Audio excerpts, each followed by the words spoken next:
তো এখানে দেখেন বিজেপির কর্মী সমর্থকরাও যারা 100 দিনের কাজের টাকা পায়নি তারাও আসছে, আর কংগ্রেস থেকে আসছে, সিপিএম থেকে আসছে, সবাই আসছে এখানে।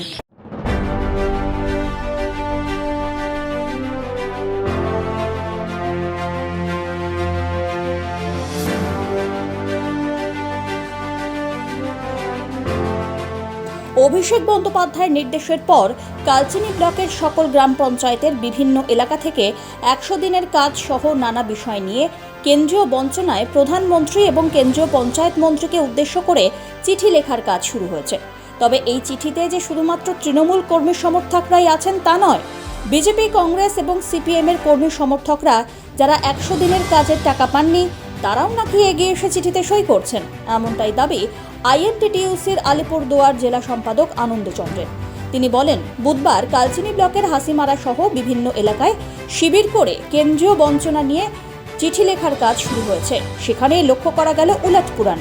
শুধু তৃণমূলই নয়, বিজেপি, সিপিএম কিংবা অন্যান্য দলের নিচুতলার কর্মীরাও এসে স্বতঃস্ফূর্তভাবে নিজেদের স্বাক্ষর দিচ্ছেন। তারা 100 দিনের কাজের টাকা যারা পাননি সবাই তৃণমূল শিবিরে আসছেন, এমনটাই দাবি জানালেন তিনি। আজকে এখানে কর্মসূচি চলছে আমাদের মাননীয় সর্বভারতীয় তৃণমূল কংগ্রেসের জেনারেল সেক্রেটারি অভিষেক ব্যানার্জির নির্দেশ অনুসারে আমাদের যে 100 দিনের কাজে বকেয়া আছে, সে বকেয়ার জন্য আমরা আমাদের যেখানে খেটে খাওয়া মানুষ যারা আছেন তাদের মাধ্যমে যারা 100 দিনের টাকা পায়নি তাদের একটা চিঠি লেখার যে কাজ চলছে, আর সেই চিঠিটা আমাদের প্রধানমন্ত্রী আর মাননীয় আমাদের পঞ্চায়েত মন্ত্রীর কাছে চিঠি পাঠানোর আমরা কাজ চলছে এখানে এখন। সবাই দেখুন, এখানে খেটে খাওয়া মানুষ সবাই আছে। এখানে খেটে খাওয়া মানুষের মধ্যে পার্টিকুলার টিএমসি বলে নেই এখানে। তো এখানে দেখেন বিজেপির কর্মী সমর্থকরাও যারা 100 দিনের কাজের টাকা পায়নি তারাও আসছে, আর কংগ্রেস থেকে আসছে, সিপিএম থেকে আসছে, সবাই আসছে এখানে।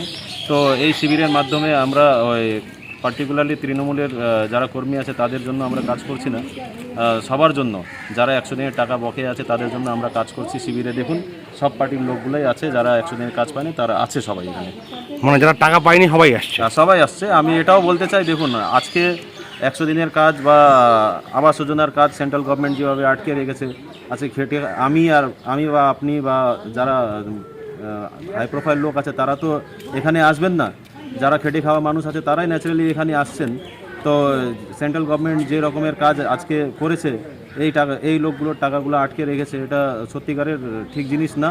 তো আমরাও এই প্রোগ্রামের মাধ্যম থেকে এটাই বলতে চাই কি এই খেটে খাওয়া মানুষ যারা আছে, আমরা কোনো পার্টি দেখতেছি না এখানে। এই শিবিরের মাধ্যম থেকে আমরা এটাই জানাতে চাচ্ছি কি সর্বভারতীয় তৃণমূল কংগ্রেস সর্বদা মানুষের সাথে আছে, আর জব কার্ডের টাকা বা আবাস যোজনার টাকা যত দ্রুত সম্ভব যাতে পেমেন্ট করা হোক। আমরা যার জন্য চিঠি লেখার কার্যক্রম এখানে করছি আমাদের প্রধানমন্ত্রী আর পঞ্চায়েত মন্ত্রীকে। আর এই মাধ্যমে যদি সলিউশন না হয়, কোনো ব্যবস্থা না হয়, তাহলে আগামী দিনে বৃহত্তর আন্দোলন দিল্লিতে গিয়েও করার জন্য আমাদের যে মাননীয় অভিষেক ব্যানার্জি আছে ওনার নির্দেশ অনুসারে আমরা করতে যাচ্ছি।